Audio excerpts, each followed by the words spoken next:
What is the hidden power that allows one soul to reach across the vastness of space and bring healing to another? When Paramahansa Yogananda spoke of healing, he was not speaking of something limited by hands, medicines, or physical nearness. He was speaking of the divine science of energy, of thought, of prayer, the eternal currents of spirit that flow invisibly yet powerfully through the universe. He knew, and taught to all who would listen, that the soul is never bound by the cage of flesh, nor is it confined by distance. The body belongs to the earth, but the soul belongs to infinity, and infinity has no boundaries. To heal from a distance, then, is not to perform a miracle outside the natural laws of the cosmos, but rather to use those laws with conscious awareness. Just as radio waves carry voices across continents without wires, and sunlight touches the earth across millions of miles, so too the subtle rays of thought and prayer, when charged with divine energy, can reach the one in need of healing no matter where they dwell. This is the secret that Yogananda revealed, that thought is energy, prayer is energy, love is energy. And energy, directed by will and guided by spirit, has the power to heal. In this video, we will divide it into 11 parts. Let's dive up together. Part 1. The Ocean of Oneness. Imagine an ocean, vast and endless, with countless waves rising and falling upon its surface. Each wave seems separate, yet all are made of the same water, moved by the same underlying currents. So it is with us. Each soul appears to live a separate existence, yet beneath the surface we are connected by the one great ocean of spirit. When you send forth healing thoughts, you are not casting something foreign into another being. You are simply stirring the currents of the ocean so that a wave of light moves toward the one who suffers. That soul, too, is a wave of the same ocean, and so they receive it naturally. It is this realization of unity that makes distant healing possible. If you imagine yourself apart from others, you may feel powerless to help them. But when you know, in meditation, that the same life that breathes in you breathes in all, then sending healing becomes as natural as sending a message through the air. Part 2. The Role of Prana. The key instrument of this healing is prana, the universal life force that sustains every atom of creation. Your body lives by prana, carried in the breath and distributed through the nerves. Your thoughts are clothed in prana, which gives them substance beyond the mind. Yogananda explained that when a healer concentrates deeply and draws in prana through prayer and meditation, that energy can be directed consciously to another person. The healer becomes a channel through which the infinite flows. The process is simple yet profound. First, one must attune to God in stillness.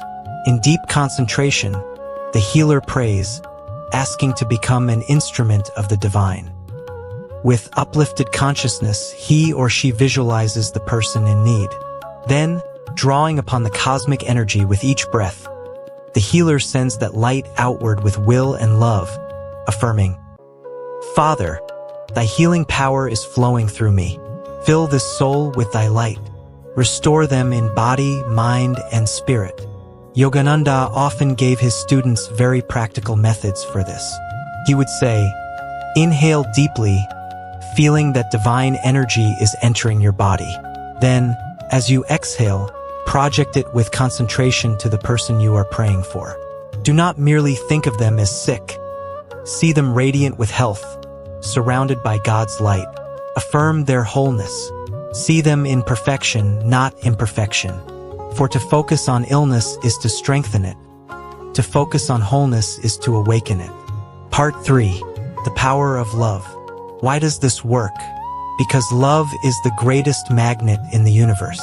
When your heart overflows with sincere compassion, the energy you send carries that love as its guiding current. A prayer made coldly, mechanically, does little. But a prayer offered with the deep feeling of love pierces the veil of matter and travels directly to the soul of another. Yogananda himself said that when he prayed for others, he felt as though a great river of love flowed out of his heart, sweeping them into divine light. It was this love, united with God's will, that made his prayers so effective. And he assured his disciples that each one of them could cultivate the same ability by learning to love without selfishness, without desire for reward, but with the pure wish that God's light bless all beings. Part 4. Examples from Yogananda's life. Countless stories testify to the power of Yogananda's distant healing. Once, while he was in America, a devotee's mother fell gravely ill in India. The disciple, unable to travel home, was anguished. Yogananda told him, "Do not worry. God's light knows no distance." That evening, he meditated deeply and sent healing vibrations across the seas. The very next day, the disciple received a telegram. His mother had suddenly recovered, baffling the doctors. On another occasion, Yogananda prayed for a man bedridden with paralysis. From miles away, he concentrated and visualized light flooding the man's body. Soon after, the man reported feeling an immense warmth and tingling, as though unseen hands had touched him. Strength began to return to his limbs. These were not isolated incidents. They were demonstrations of the eternal truth that Spirit is omnipresent. If God is everywhere, then His healing power is everywhere. The healer's role is simply to awaken it, to direct awareness toward it, and to trust it completely. Part 5. Visualization and affirmation. When you wish to help another, do not fix your mind on their sickness, for that only reinforces the condition.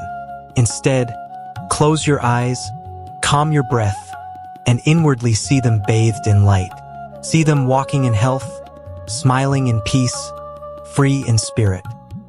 Whisper to their soul, "You are whole, you are radiant, you are one with God." By holding this image with unwavering faith, you impress it upon the subtle ether of energy, and the soul of the afflicted responds to it. Yogananda also taught the use of affirmations. Strongly, with feeling, repeat mentally, "The healing power of God is now filling you. You are well, you are strong, you are in His light." When spoken with concentration, these affirmations become thought seeds that grow in the soil of the subconscious, releasing vitality and peace. Part 6. The breath as a carrier of light. Breath, Yogananda said, is the vehicle of life force.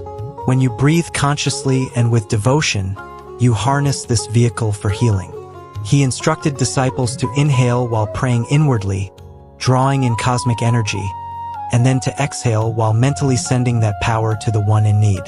This rhythmic exchange builds a channel of energy, much like a current flowing from a battery to a lamp. With practice, this method awakens a tangible sense of energy leaving your body and moving outward, guided by thought. Part 7. The role of faith. No prayer is effective without faith. Faith is the conductor through which divine energy flows. If you pray with doubt, you create resistance, as though you are trying to send electricity through a broken wire. But if you pray with the childlike certainty that God is listening and acting, then the current flows without obstruction. Faith also works in the receiver. If the one for whom you pray is receptive, if they are open in heart, the healing enters more fully. Yet even if they are unaware, the soul itself is receptive, for the soul always longs for the light. Thus, do not worry whether the one you pray for believes in your prayer. Simply trust that Spirit will reach them in the way most needed. Part 8. Healing beyond the body. True healing does not always mean a cure of physical illness. Sometimes it means giving the soul strength to endure, or peace in the midst of suffering, or courage to face life's trials. Yogananda reminded us that sickness can be a teacher, sometimes necessary for the soul's growth. Thus, when we pray for others, we should not demand a particular outcome. Instead, we should say, "Lord, thy will be done. If it be thy will, heal this body. If not, give the soul peace and strength." Healing will always come, but it may come as inner liberation rather than outer cure. Part 9. Cultivating the power. One may ask, how can I develop this ability? Must I be a saint like Yogananda to heal others? The answer is that everyone has the seed of this power, for everyone is a child of God. Begin simply. Each day, in meditation, choose someone in need and pray for them. Visualize them in light, send them love with each breath, affirm their health. Do this sincerely without anxiety for results, and you will begin to feel the subtle current of energy flowing. The more you meditate, the stronger this power becomes. For it is not your personal energy that heals, it is God's energy flowing through you. The deeper you go in meditation, the more you remove the obstacles of ego and become a clear channel for that divine current. Over time, you will notice that people around you feel uplifted, comforted, strengthened, often without knowing why.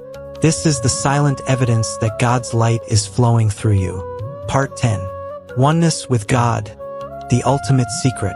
At the highest level, distant healing is no different from near healing, for in spirit there is no distance at all. When in meditation you enter samadhi, the state of unity with God, you realize that the same spirit within you is within all.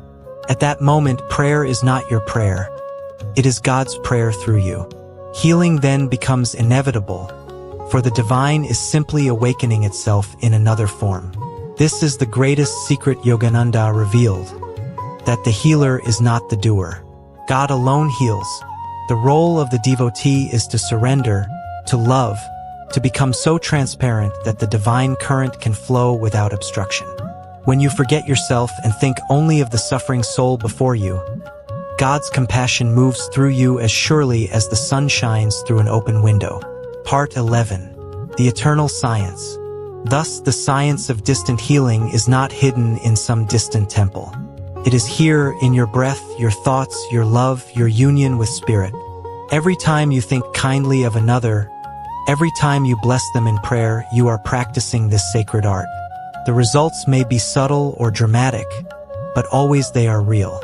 For love is never wasted, and prayer is never unheard. In the end, the true healer is one who lives in love, in meditation, in surrender. Such a one does not heal by willpower alone, but by allowing the infinite to move through them. And in that movement, mountains of suffering can be lifted, oceans of sorrow calmed, and lives transformed, whether across the room or across the world. This was the teaching of Yogananda, that healing is the natural expression of the soul united with God. The body may be separated by thousands of miles, but the soul is never separate. In that truth lies the secret to healing others from a distance. Not a secret to be hoarded, but a truth to be practiced, to be shared, and to be lived in daily love.